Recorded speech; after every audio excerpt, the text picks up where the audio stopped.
Bienvenidos a su programa La Raíz y la Memoria, y en esta ocasión tenemos esta pequeña figura que es enorme porque es un Buda de la familia. ¿Y qué creen? Tenemos una invitada que es una experta en este tema de las constelaciones familiares.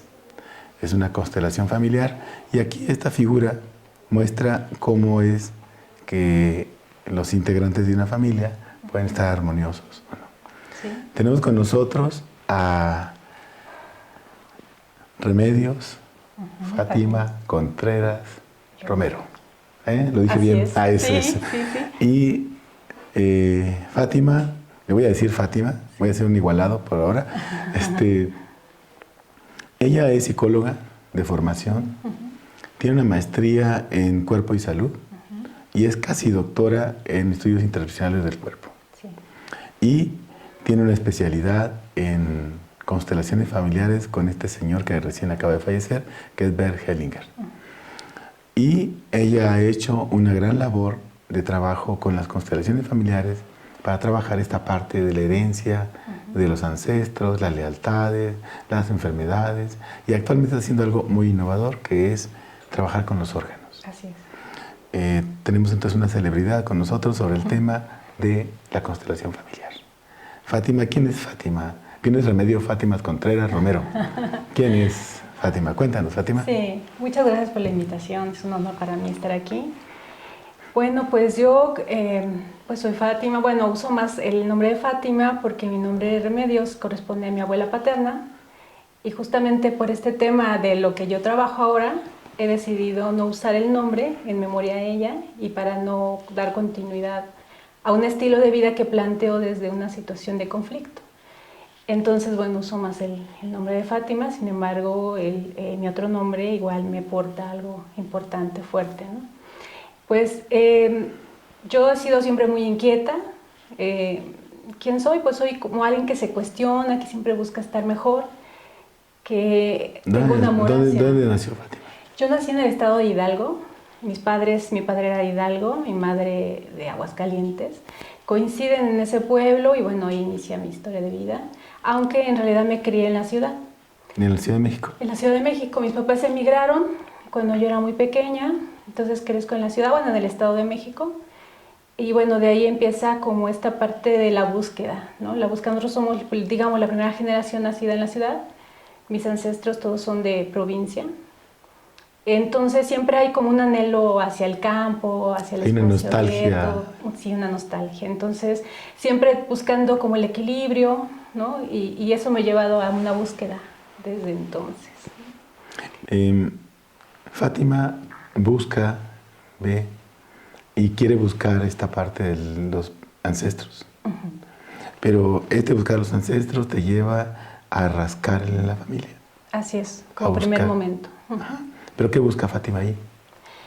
Buscaba como una identidad propia, ¿no? Porque era como parte, y más cuando me nombran como mi abuela, era como dar continuidad a algo. Incluso notaba en mi padre cierta nostalgia, porque perdió a su madre muy joven, siendo un niño. Buscaba, como que trataba de encontrar algo en mí que perdió en ella. Que continuara. Que continuara, sí. Entonces, pues es algo que yo me rebelé mucho, sin saber qué era. Yo no quería estar ahí, en esa situación. Y pues eso me llevó a una búsqueda primero personal, que me llevó al estudiar psicología. Ahí no me encontré, no encontré las respuestas que yo necesitaba. Entonces empecé a plantear esta cuestión de como tratar de mirar Perdón, hacia... Fátima, ¿estudiaste psicología dónde? En Iztacala, Okay. en la FES Iztacala, estudié ahí. Y bueno, en ese tiempo el modelo pues no daba respuestas a nada de mis inquietudes, sin embargo considero que me comprometí mucho. Fui una buena alumna, digamos muy cumplida en todo el protocolo, pero pues había como muchas inquietudes que las busqué en otros campos. ¿En dónde fuiste a buscarlas? En un primer momento pues me vinculé un poco con la cuestión corporal desde el principio, porque yo encontraba que muchos de mis padecimientos en ese tiempo, era muy joven y padecía ya cosas crónicas, tenían que ver con la situación familiar, la tensión, me producía muchos síntomas y de pronto me encontraba repitiendo síntomas de mi familia. Entonces, pues yo me cuestionaba, ¿no? ¿A quién reproducías más? ¿A quién seguías más? Creo que en realidad los dos. Con ¿Papá y mi mamá? mamá, mi papá y a mi mamá, sí, de diferente forma. Mi papá fue un hombre muy melancólico. Él siempre padecía vías respiratorias en un momento, yo también de niña, y luego a mi madre, ¿no? Que ella lo somatizaba en el intestino. Finalmente creo que los dos vinculados a una búsqueda, a una tristeza. Y pues eran padecimientos muy crónicos en mí. Y ya de ahí me empecé a cuestionar. Decía yo, bueno, ¿qué estoy haciendo? Que llego acá. Y empecé mi búsqueda estudiando acupuntura en ese tiempo, masaje, todo. Ahí encontré muchas respuestas, encontré una salud, una estabilidad en mí. Y fue cuando empecé a ver la relación que había entre las emociones y los síntomas. Y yo creo que fue algo que me apasionó. Todavía seguía mi inquietud en torno a lo familiar.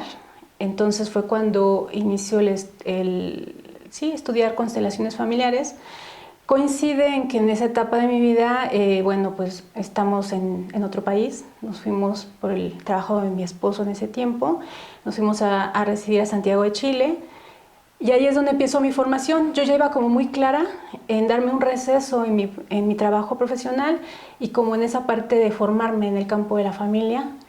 Encontré constelaciones familiares, que era la segunda generación que se impartía en el país, bajo el grupo de profesores de Theo Boltzmann, que es quien introduce las constelaciones a América. Me formé con ellos.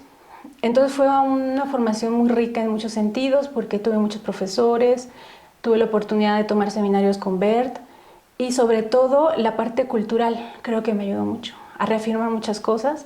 Una de ellas es reconocer toda la espiritualidad que como cultura tenemos.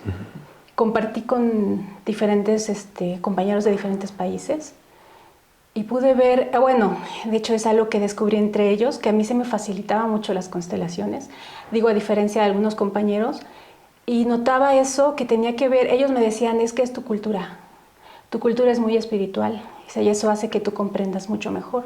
Creo que sí, sin embargo yo ya tenía un trabajo previo de meditación, y creo que la meditación me llegó a enfocarme en el trabajo de constelaciones, a lograr como le llamamos centro vacío, como ese centro vacío que me permitía entonces contactar con la historia familiar.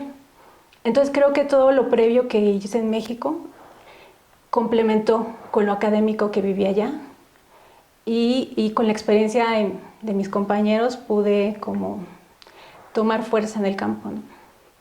Entonces Fátima se prepara en constelaciones familiares. ¿También estudia flores de Bach? Estudio flores de Bach, ¿Allá ya lo también? conocía, sí, allá tomo, digamos, la certificación del Centro Bach de Inglaterra, sin embargo, yo ya conocía ya conocía flores de Bach en México, lo trabajé muchos años y nada más me fui a certificar, por decirlo así. Ya. Sin embargo, yo ya lo conocía y es algo que también me ha acompañado todo el trayecto de mi Entonces tenemos a Fátima preocupada por el asunto familiar, Sí. preocupada por la formación profesional. Llegas a constelaciones familiares, ya llevas las flores, pero hay una cosa profunda en Fátima. Quiero entenderlo así. Sí. ¿De dónde soy? ¿Para dónde vengo? ¿Qué voy a hacer? ¿Cómo es que soy yo? ¿Cómo es que vengo de esta familia? ¿Y esta familia cómo está en mi vida? ¿Cómo desenredar esa condición para Fátima para poder hacer que brote esta otra parte que eres una profesional, según en el bajo mundo de Hawái, eres excepcional, ¿no? O sea, ¿cómo es que logras esto? O sea, ¿cómo te logras poner en un lado una cosa y otra? Porque te pregunto esto porque es muy importante para quienes puedan estar viendo y quienes quieran ser consteladores o quienes estudien constelación o aquel que se dedique a querer salvar, apoyar, encontrar a otras soluciones con otros sujetos, ¿no? Sí. Sí, creo que en realidad nada es casual, ¿no? Okay. Creo que todo, cuando uno está en la búsqueda, las cosas se van dando sus momentos, cuando uno puede tomar y uno puede aprender, ¿no? Aparentemente mi residencia en Chile fue como casual, yo lo viví así en ese momento, ahora entiendo que no, que en el fondo hay una búsqueda, creo que esa búsqueda sí encontré algo en ese país que me aportó mucho, que aparte del conocimiento es a lo mejor entender un poco más la condición humana, encontré que no había fronteras, que la cuestión cultural, las creencias culturales son las que nos separan, pero que en realidad la condición busca lo mismo, ¿no? Encontré que buscábamos lo mismo. Y creo que me brindó como esa seguridad y también como de validar todo lo que yo traía me hizo enraizarme más con mi tierra, ¿no? O sea, con México, aunque también siento que tomé un cariño muy especial por el país. Encontré, a lo mejor, curioso, pero encontré a mi familia allá, o sea, no mi familia física, sino encontré esa fuerza que tal vez me faltaba de mi padre, la encontré allá. Digamos, a veces, a lo mejor Chile aportó la parte masculina a mi vida. Siento que México es un país muy femenino, que aporta esa parte de la madre, y pues, no tiene que ver con nuestra vinculación con la madre tierra y demás. Siento que es muy femenino México y que Chile aportó como esa parte masculina para mí, para mí. Creo que me ayudó a ser más empática, a encontrarme en la seguridad que necesitaba para proponer, ¿no? Porque siempre estuve en la búsqueda, pero sabía que había un momento en el que yo tenía que proponer y dar, y nunca me sentía preparada. Entonces, cuando tuve esa oportunidad, porque bueno, también es lidiar a veces con el tema de discriminación, ¿no? Y pues también tuve que lidiar con esa parte. Y bueno, todo eso fue como una preparación, siento yo, porque en ese tiempo pues me dediqué a estudiar, me dediqué a mi familia, me dediqué a entenderme, a situarme dentro de una historia familiar y saber qué quería hacer desde ahí, ¿no? Entonces regresó a México en una decisión personal, porque igual había la oportunidad como de permanecer allá, pero finalmente creo que hubo un quiebre en muchas cosas y entendí que mi lugar era en México. Entonces, desde allá yo ya me visualizaba que quería estar aquí y que quería seguirme desarrollando, como aportar eso que aprendí. Siento que todo ese tiempo que viví allá, que fueron 4 años, fue como de guardar me refiero a cultivar algo en mí, mantener una disciplina, me introduje mucho a la yoga, lo utilicé como una práctica diaria, continuaba meditando. Entonces creo que toda esa situación de vivir, también ese rol de mamá, entregada a mis hijas, a mi casa, ¿no? También me dio mucho aprendizaje. O sea, estamos entendiendo, Fátima, que tuviste un proceso donde te reencontraste contigo. Sí. En la parte yin-yang, en la parte masculina femenina, en la parte dual, como quieran llamarle. Sí. Entonces, pero te encuentras en eso. ¿Y cuál es la perspectiva de Fátima? No solamente regresar, sino crear, buscar nuevas formas de... Trabajar este campo de la familia no es tan fácil. Bueno, hasta donde yo entiendo. Sí. No es tan fácil. Y luego muchos de los pacientes no tienen esa apertura. Porque muchas familias tienen secretos, tienen broncas guardaditas, ¿no? Sí. Entonces, ¿cómo enfrentas este reto de decir, yo quiero esto y voy a resolverlo? Yo creo que surgió desde tiempo atrás, pero a lo mejor un poquito ver el encuentro como de dos culturas en mi experiencia viviendo en otro país me hizo valorar mucho lo que culturalmente tenemos como el grupo, ¿no? El grupo. Incluso había diferencias muy, muy simples que me resaltaban y para mí era aprendizaje.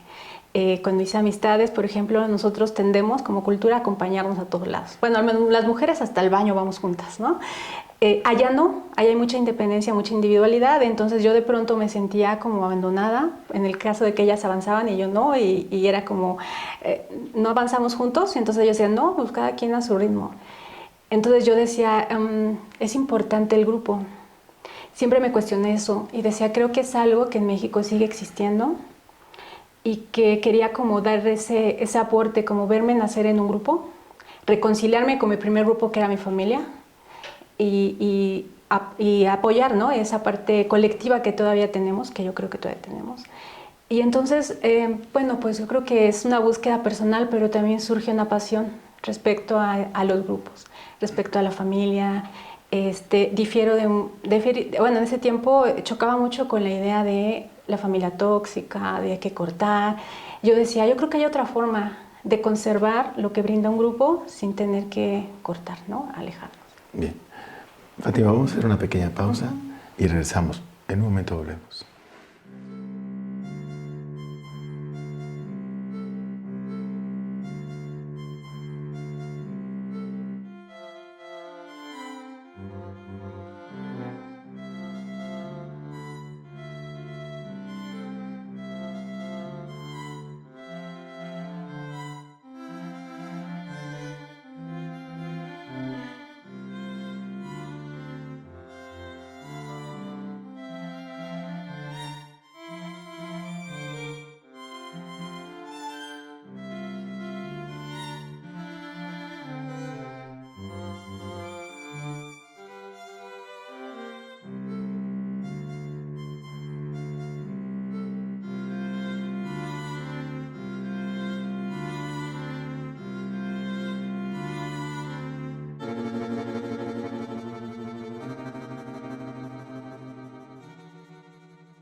Estamos de regreso en su programa La Raíz y la Memoria con nuestra invitada Fátima, bueno, la doctora, cuasi doctora Fátima, y yo quisiera entrar en el tema, que creo que a muchos así también les interesa, a los que nos están viendo.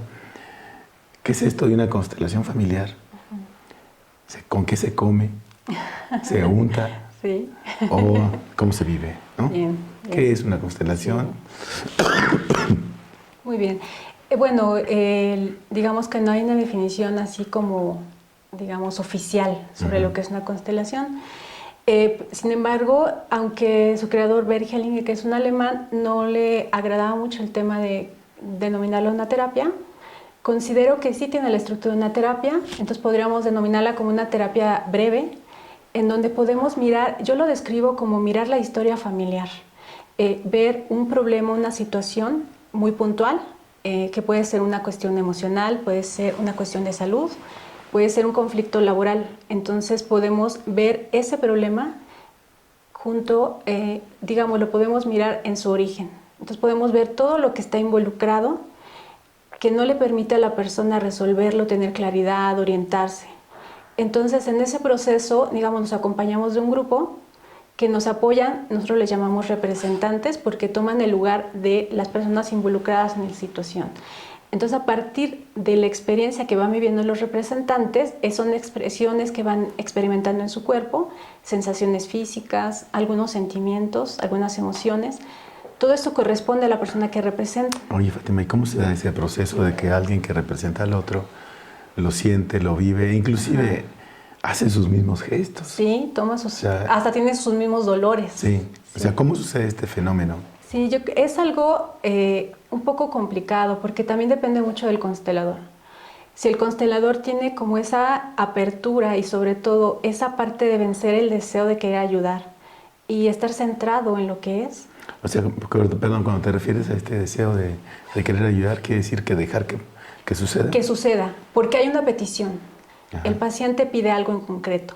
Quiero estar bien con mi pareja, quiero superar la depresión, quiero encontrar trabajo, ¿no? Quiero reconciliarme con mi hijo. Entonces, de pronto nosotros podemos engancharnos con el deseo de la persona y decir, tengo que hacer lo posible porque eso sucede. A ver, ¿qué me toca? Así es. Entonces, si partimos de ahí, digamos, ya no estamos permitiendo que ocurra el fenómeno. Valió la Así es, porque es fenomenológico, de hecho. O sea, nunca sabemos hacia dónde nos lleva, nunca sabemos qué va a pasar. Se puede tener alguna directriz al inicio y después es como exponerse a lo que pueda suceder.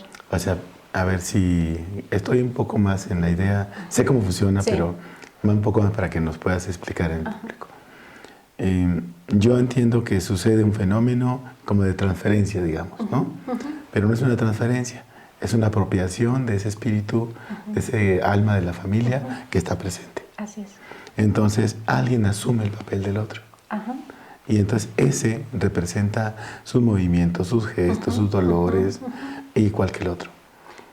Ese fenómeno es un fenómeno que permite que alguien que lo está viviendo, lo está haciendo, pueda encontrar una solución para el otro desde afuera, o ese arregla el problema ahí desde adentro. Funciona como un mirarse desde fuera, porque brinda esa posibilidad. La persona elige a alguien que lo representa, esa persona contacta con sus sensaciones, sus emociones, sus dolores, ¿no? Y es como mirar, no es como una película, lo veo así. La persona es el espectador, los demás empiezan a generar movimientos, empiezan a generar sensaciones y el constelador permite generar relaciones, explicaciones, ¿no? Yo tengo un estilo distinto a lo que tradicionalmente se hace. Yo hago un proceso de construcción junto con la persona que está solicitando el servicio. Es decir, yo le planteo, aquí se muestra una situación de un duelo no resuelto, se muestra una añoranza, se muestra una lealtad. Perdón, ¿tú sabes que eso significa eso? Sí, porque veo los movimientos, claro, yo veo, estudio los movimientos que se están dando, las sensaciones que van experimentando, les pregunto cómo están, cómo se sienten. Ellos me describen, me duele mi rodilla izquierda. Entonces tú dices, es tal cosa. Claro, entonces yo digo, eso está relacionado a este vínculo. Me pulsa el corazón, siento calor en las manos, o sea, todo eso tiene un significado. Perdón, Fátima, ¿eso sería como aprender a leer intuitivamente el asunto? ¿O hay indicadores más finos que son como estos que está caliente? En realidad, como la formación va más hacia la intuición.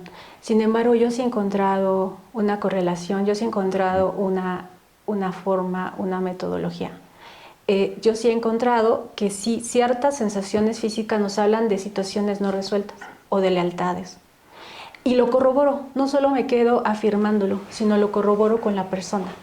Le comento, muestra una lealtad a tu abuela, por ejemplo. Entonces hay una parte de su historia que conecta en este sentimiento. Y le pregunto, ¿es así?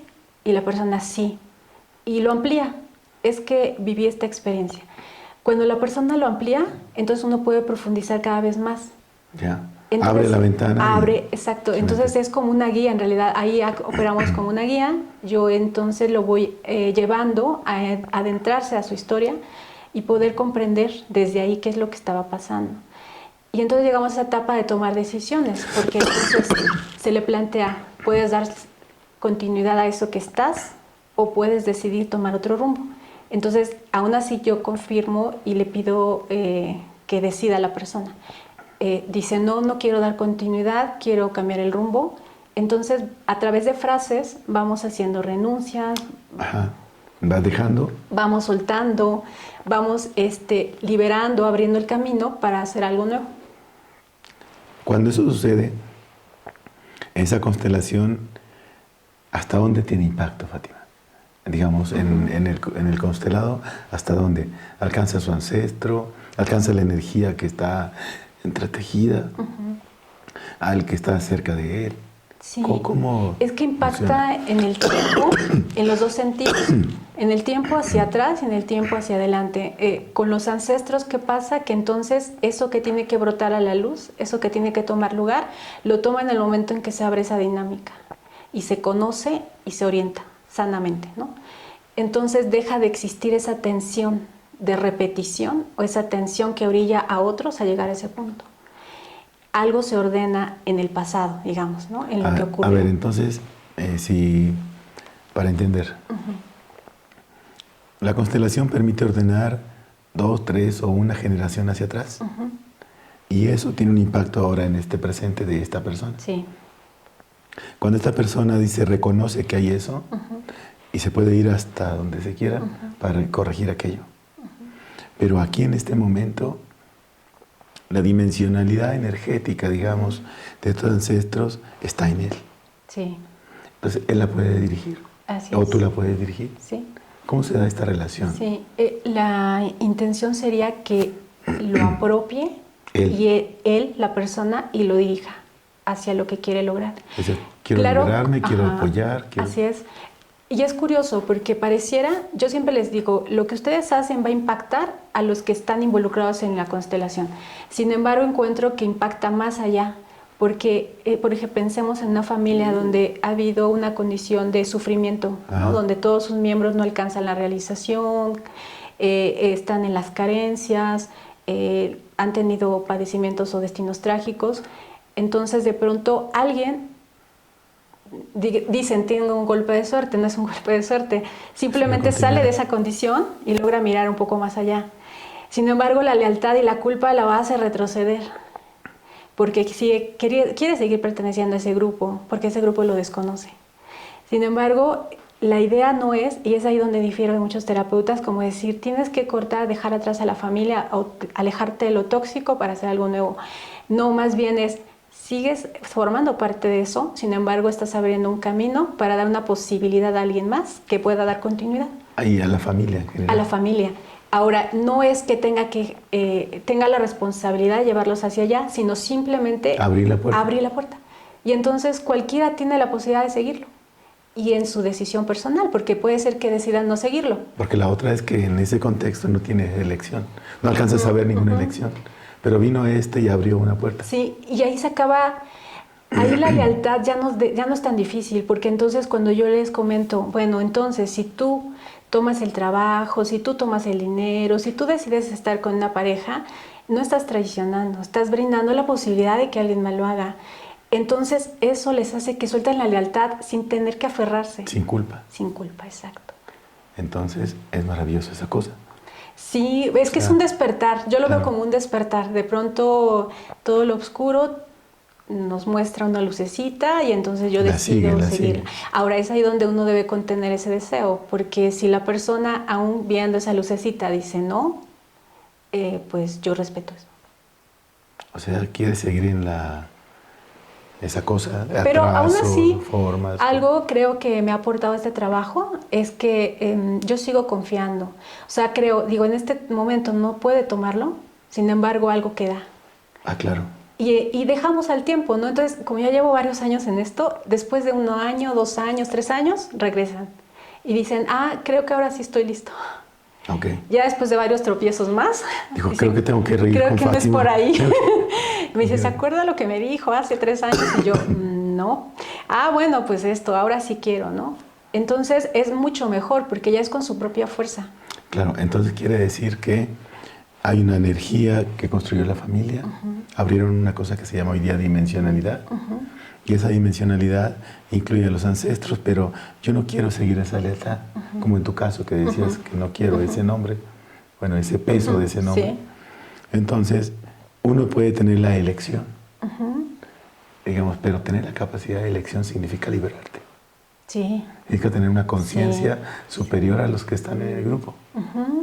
Híjole, Fátima, eso es... Es muy difícil. Es complicado. Es muy difícil porque la persona... Es muy difícil, pero si lo ve, lo toma. Es muy difícil que lo vea. Por eso yo sí dialogo mucho con ellos en la constelación. Es algo que comúnmente no se hace. De hecho, no se ve muy bien que uno exprese mucho porque uno debe de aceptar el destino, mantener ese respeto, etc. Sin embargo, yo trato de informarlos, ¿no? De informarlos y hacerles ver las implicaciones que es quedarse ahí o avanzar. Entonces el destino, si lo vemos así, tú puedes elegirlo. Sí. O sea, puedes cambiar el destino que te marcó la familia. Claro. O que te marcaron los ancestros. Pero estamos entrando a un punto, Fátima, donde el problema es aquellos que no quieren van a esperar. Y si no quieren, van a esperar. Y aquellos que cambiaron avanzan, pero ese avance tiene una característica importante. Puede dar vuelta y volver a caer. Puede avanzar y no volver. Sí. ¿Cuál es la diferencia entre una Y puede ser con dolor también. O sea, ¿se lleva la tragedia? Lo que pasa, y también es algo que no es tan bonito, o sea, es algo que también les planteo, ¿no? Les digo, ¿cuál es el costo de que tú seas diferente y decidas no repetir? El costo es que en un primer momento la familia te dé la espalda y se enoje contigo, y se los planteo. Y tú debes estar muy claro en que es la única manera de salir, y que a través de tu perseverancia, ellos podrán mirarte después, y serás un ejemplo más adelante, no ahora. Entonces, cuando algo se rompe, que ha estado tan tenso y ha mantenido a la familia tan presa, hay desconocimiento, hay mucho enojo. Entonces, la persona que quiere ser diferente y quiere salir, tiene que pagar ese costo. Digamos, no es un karma, no es algo que lo limite, sino el enojo del grupo es una reacción muy natural, que ellos deben saber que es el precio que hay que pagar por defender algo nuevo, por introducir una memoria nueva. Si lo hacen sabiéndolo, digamos, no hay tanto sufrimiento, ¿no? De ellos. De ellos. Los otros, pues, van a tener Los otros, pues sí, van a tener que buscar terapia. ¿No? Se acabó la relación que mantenían. Sí, se descoloca mucho porque, obviamente, como un grupo sistémico que está funcionando, si una parte se mueve, cambia, obviamente modifica todo. Todo, ¿no? Muy bien. Fátima, vamos a hacer una pequeña pausa y regresamos en un momento.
Estamos de regreso en su programa La Raíz y la Memoria con nuestra invitada del día de hoy, que es Remedio Fátima Contreras Romero.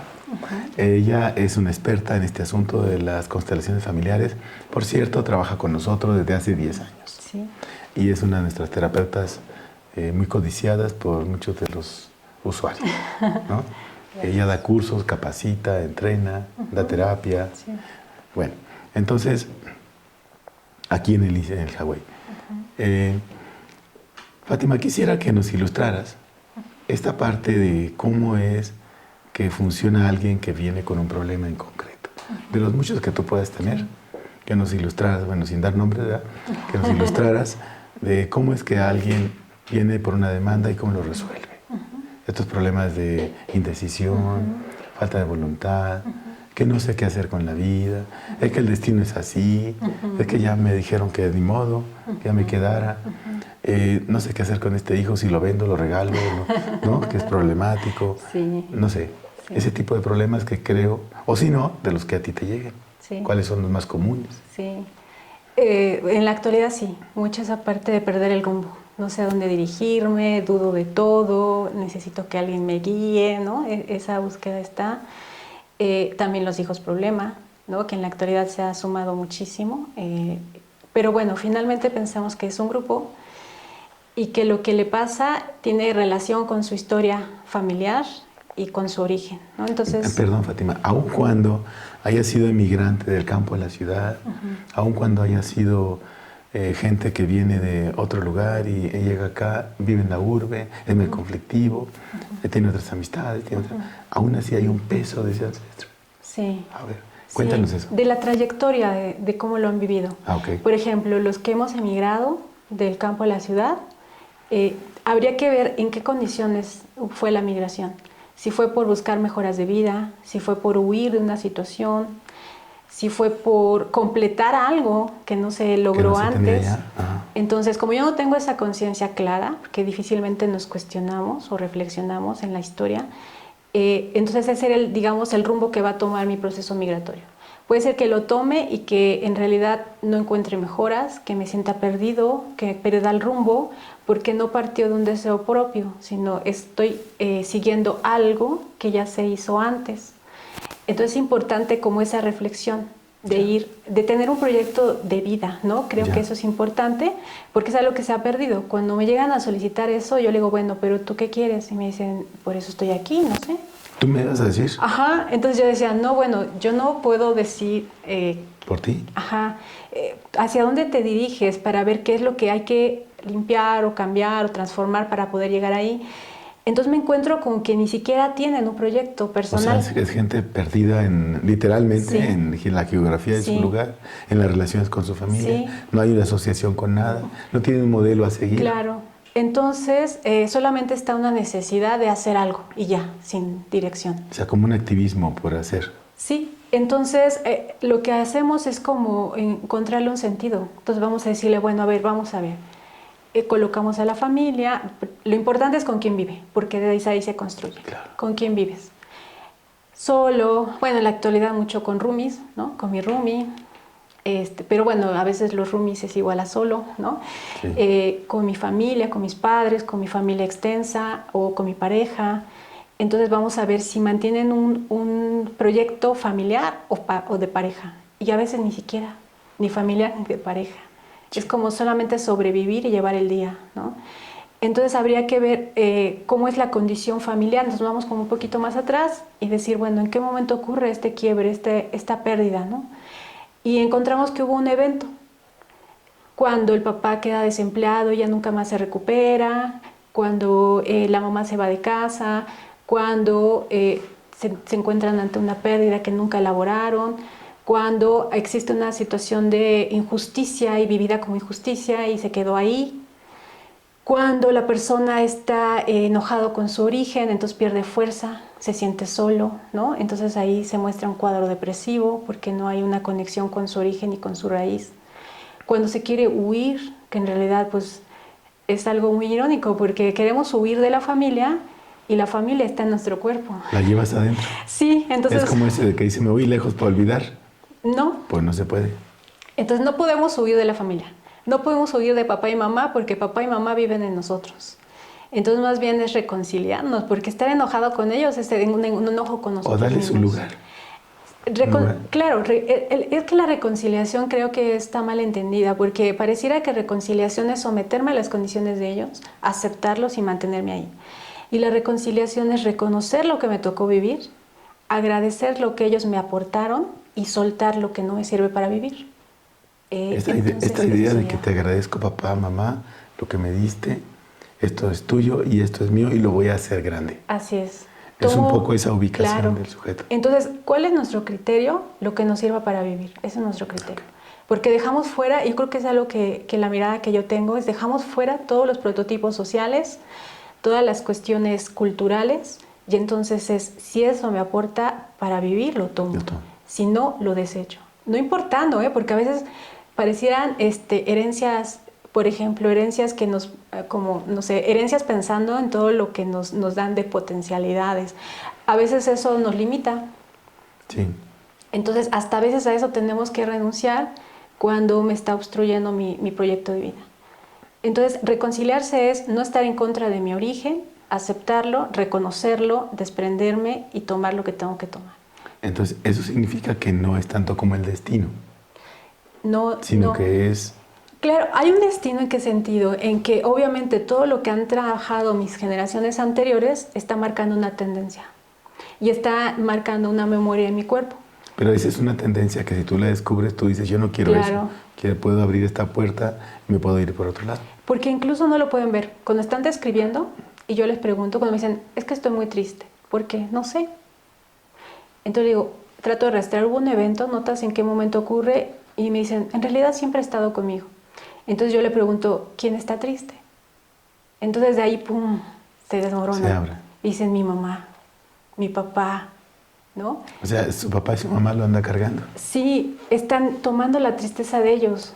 Que no les corresponde. Que no les corresponde. Entonces yo decía, ¿por qué está triste? Bueno, cuando mi papá se fue, o cuando su mamá murió, o no sé, ¿no? Entonces ahí es cuando ellos se descubren, pues, tomando algo que no les sirve para la vida. Entonces yo les hago ver que eso en realidad no le alivia la tristeza al papá o a la mamá, simplemente condena a una familia, a un sentimiento. Y es ¿Condena a una familia? Sí, porque si mantienen la tristeza, entonces... Todo el mundo la va a tener. Todo el mundo la va a tener. Y se va a hacer cotidiana, y se va a hacer normal, y se va a hacer aceptada en esa familia. Y va a padecer un cáncer en un pulmón y es normal. Así es. O ni siquiera saben por qué. Sí. Entonces es no normalizarlo. Decir, ¿y qué pasa si tú serías feliz? O cuando se lo plantea uno, se descolocan. No sé, es que cómo yo voy a ser feliz en esa condición. Sí. Ellos son tristes. Y es ahí donde se ve la lealtad. Es muy fuerte. Sí. ¿Y cómo sacamos a ese de la barranca? Es cuando yo les digo, bueno, ¿qué pasa si tú instituyes ese sentimiento en tu familia? De felicidad. De felicidad. Ya sufrieron lo suficiente. Y lo vemos, porque yo digo, a ver, entonces dile a tu mamá, mamá, valió la pena el sufrimiento, ahora yo soy feliz. Tuvo un sentido tu sacrificio porque ahora yo soy pleno. Honro lo que viviste siendo feliz. Y obviamente la madre se ve feliz, porque ¿qué madre no es feliz viendo a sus hijos realizados? Claro. Entonces ellos logran mirar esa felicidad en ella y se dan cuenta que a través de su vida pueden lograr aliviar un poco de la tristeza de la madre, ¿no? O sea, esa acción es una acción colectiva al final. Sí. No es una acción individual. Claro, no es individual. Y esta es una condición distinta. Ajá. A las otras terapias. Y es que hay que generar esa conciencia, porque estamos mucho en el individualismo. Es como, tienes que buscar tu propia felicidad. Sí. Y yo digo, de los otros. Claro, yo digo, no, así no funciona.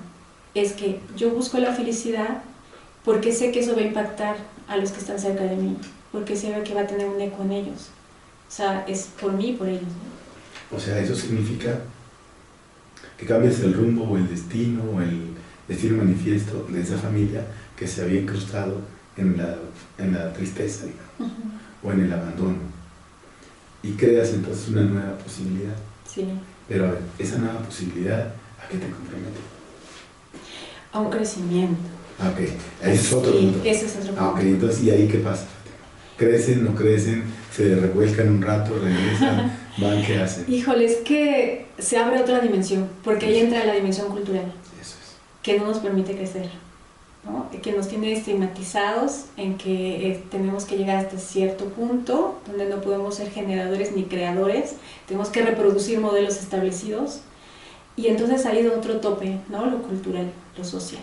¿Cómo enfrentan eso? ¿O cómo los hace que enfrenten eso? Cuando lo identifico en la constelación, hay personas que llegan hasta allá y otros que no. O sea, creo que es como un proceso lento. Tiene que ver con la conciencia en la profundidad de lo que has descubierto. Sí, con el trabajo personal que tiene, porque obviamente no llegan por primera vez conmigo, ellos ya llevan una trayectoria. Porque ir a una constelación es gente que anda buscando opciones, ¿no? Hay dos poblaciones. Hay quien busca lo rápido y lo cómodo. Una constelación ya me arregló la vida. Y hay quien ya tiene un trabajo personal y solo requiere tener una claridad. Ese es el que asume. Ese es el que asume. Es con quien podemos abrir esa otra dimensión de lo social y lo cultural. ¿Y cómo se hace esta relación? Es algo que se da mismo en la misma constelación. Hay un punto en el que algo se bloquea, como que ya no puede avanzar más y ahí queda, ¿no? Y ya no sabe y entra en estado de tensión, de ansiedad. Entonces yo le pregunto, ¿qué pasaría si tú innovaras, si tú crearas, si te dieras, si te arriesgaras? Entonces de pronto dicen, es que no sé, es que qué tal si pierdo, es que, y si no puedo. Entonces yo se los hago ver. Te das cuenta que son frenos que tú te pones y que socialmente existen. Están impuestos en tu memoria social. Ajá, y incluso hemos llegado a veces hasta a rememorar el tema de la conquista, porque también pasa un fenómeno curioso, ¿no? Últimamente he tenido muchas personas que han estado viviendo en otros países o que se casan con extranjeros, que ocurre algo así. Entonces cuando llegamos a ese punto, ellos se encuentran, me dicen, claro, sí. La conquista me quitó mi raíz. Sí. Y entonces han logrado grandes cosas, porque a veces doy seguimiento y de pronto algo se rompe, la barrera se para crecer, pues. Y dan ese paso, ¿no? Entonces ahí es donde se puede innovar, crear, proponer, hacer cosas nuevas, como individuo en el espacio que te toca, familia. Sí, porque a veces ni siquiera ya es la cuestión familiar. He tenido personas incluso muy exitosas que luego buscan la ayuda y dicen, es que hay un punto donde no puedo y no entiendo qué. Sí, yo estoy bien con mi familia, ya resolví esto otro, pero hay algo que me impide. Entonces, son muy puntuales, entonces la constelación fluye mucho. Pero eso, digamos, para ilustrar, ¿qué sería de alguien que tiene más o menos resuelto todo, pero hay algo que lo atora? ¿Qué puede ser lo que lo atora? Bueno, es que siempre hay pendientes, ¿no? Y a veces hay niveles de profundidad. Porque luego dicen, es que ya trabajé el tema de mi madre mucho. No creo que sea por ahí. Lo habló. Y resulta que es eso. Sí. Entonces digo, bueno, en ese tiempo resolvieron esa primera parte, pero después ocurre otra situación. Y esa es la que te está lastimando. Ajá, entonces, pues ahí, y a veces ni yo siquiera lo había visto antes con ellos, ¿no? Porque obviamente yo puedo acceder a lo que ellos me permiten también. Entonces, de pronto lo encontramos. Es un descubrimiento en conjunto, ¿no? Ya. Y entonces encontramos la respuesta. Mira, era esto. Y la persona crece mucho. Es increíble porque incluso hasta el cuerpo cambia. Su postura, su dolor, porque luego llegan con una molestia. Me duele aquí, siento una punzada, etc. Y después les pregunto, ¿cómo te sientes? Bien. Luego ya no me duele. Su cara cambió, su expresión cambió, ¿no? Muy bien. Fátima, vamos a hacer una pequeña pausa y ahora regresamos. Regresamos en un momento.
Estamos de regreso en su programa La Raíz y la Memoria con nuestra invitada Remedio Fátima Contreras Romero, que es una de las mejores terapeutas que hemos visto en este asunto de las constelaciones familiares.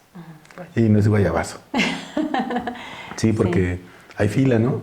¿Ah, sí? No hay fila. Entonces, si hay fila, son tortillas. Y son tortillas, son buenas, ¿no? Entonces, significa que eres buena. Gracias. ¿Sí? Y no lo digo yo. En el bajo mundo del Tlahuel se rumora eso. Bueno, Fátima, de verdad gracias de antemano por haber venido y haber aceptado esta tardanza. Constelar con niños creo que ha sido una de las posibilidades hoy día porque pues no los controlan ni con Ritalin, Sí. no los controlan ni con para dormirlos, ¿cómo se llama? Ese medicamento para dormir. Y no los controlan tampoco ni con quitándole el chocolate ni el azúcar. Entonces, ¿qué puede hacer Fátima por un niño para mandártelos? Porque, ¿qué hace? O sea, ¿cómo se trabaja eso? Sí. Bueno, pues es que el niño es la expresión del problema, ¿no? Del problema familiar, en realidad.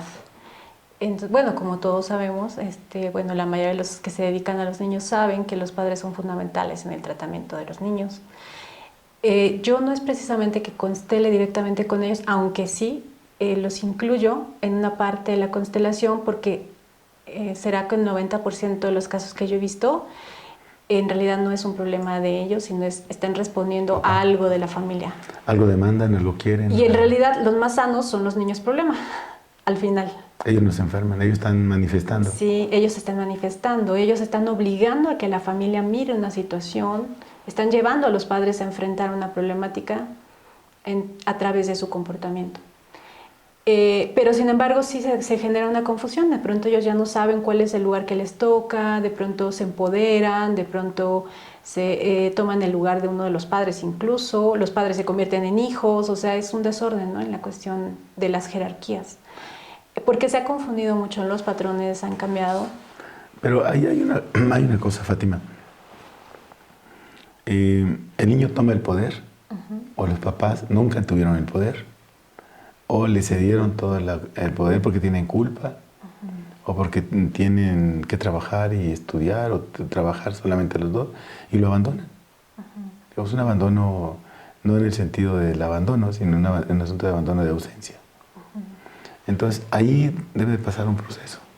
Sí, bueno, el análisis que yo llego es que como tuvimos un cambio en la dinámica, obviamente, familiar, muchos de nosotros venimos de una familia donde estaban muy establecidas las jerarquías, donde no se cuestionaba a los padres, ¿no? Donde había una distancia, un respeto. Pasamos, obviamente, si eso me marcó, la generación de ahora es que yo no lo quiero hacer con mis hijos, y caigo en la parte flexible de permitir que hagan lo que quieran. Porque quiero sanar esa herida que no logré resolver con esos padres autoritarios. Entonces, ¿qué pasa? Que mi problema que no resolví, no enfrenté y no miré, ahora, digamos, o sucede un desorden con ellos, porque entonces a ellos no les doy la contención y el orden que requieren. Todos los niños son amantes del orden. Todos los niños requieren una contención. Entonces los padres han dejado de hacerlo. A muchos por tratar de sanar sus heridas de infancia, otros porque no saben cómo hacerlo, porque aparte se han dejado de escuchar las generaciones. Ya de pronto no se recupera la enseñanza que hubo, las mujeres ya no escuchan a sus madres ni a sus abuelas, ahora solo escuchan al psicólogo. Al psicólogo y al pediatra. Sí. Entonces ya se ha perdido, ¿no? Mucho de la enseñanza. Y la enseñanza que da el psicólogo y el pediatra no es la más afortunada. Pues no, porque siempre hay un criterio externo, es una base teórica que nos rige y que a veces ni siquiera corresponde a nuestra cultura o a nuestra realidad social. Entonces estamos imponiendo modelos que no nos identifican.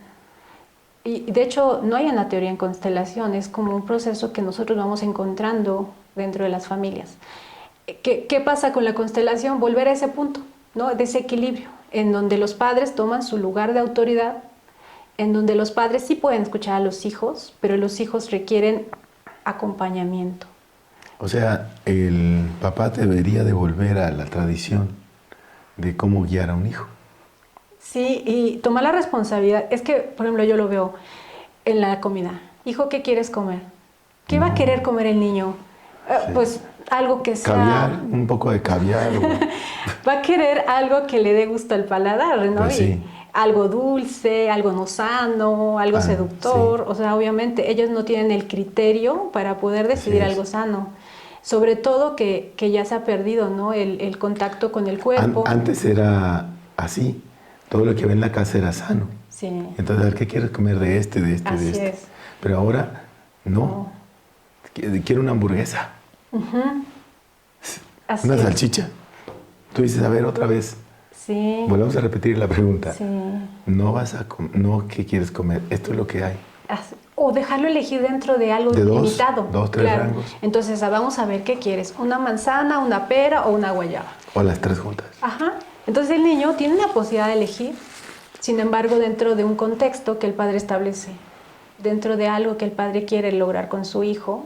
Entonces, habría que pensar que ellos son seres humanos, ¿no? Son seres humanos en proceso de crecimiento que necesitan información. Así y es. que los padres deben brindársela. Entonces, incluso hacer esa conciencia de decirle, mira, es que esta fruta te va a ayudar a tu piel, te va a ayudar te va a dar la energía que necesitas para jugar, te va a ayudar a pensar, ¿no? Te va a evitar una enfermedad. Eso necesitaría que el papá lo supiera. Claro, tener una educación en torno ¿no? a eso. Pero bueno, pensar en que los padres tienen la responsabilidad de marcar un contexto, decir, estas son las opciones que eliges dentro de esto, no fuera de esto, dentro de esto. Cuando el hijo crece, obviamente ya tendrá la libertad de elegir lo que quiera para su vida, mientras está bajo la formación. Pero aún así, si le formaste bien para que eligiera, elige lo mejor afuera. Así es. Y no elige cochinadas, ¿no? Y si más aún, si le formamos la conciencia del cuerpo, responde a las necesidades de su cuerpo. Y eso también es... Fátima, ya que mencionas este punto, sé que estás trabajando los órganos y las emociones. ¿Cómo trabajas esta parte desde la constelación? ¿Cómo la estás llevando a cabo?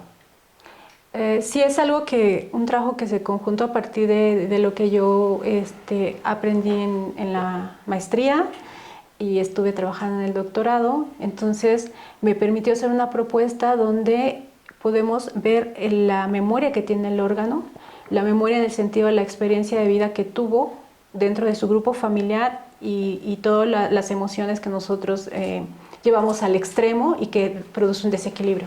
Entonces encontramos que los órganos que tienen un proceso de cooperación, ocurre lo mismo como un grupo familiar que tiene un proceso de cooperación. Digamos, al interior del cuerpo hay un proceso de cooperación de los órganos. Y va a haber uno que es abusivo, o uno que abusa, dominante, claro. que domina, que gandalla, que no coopera.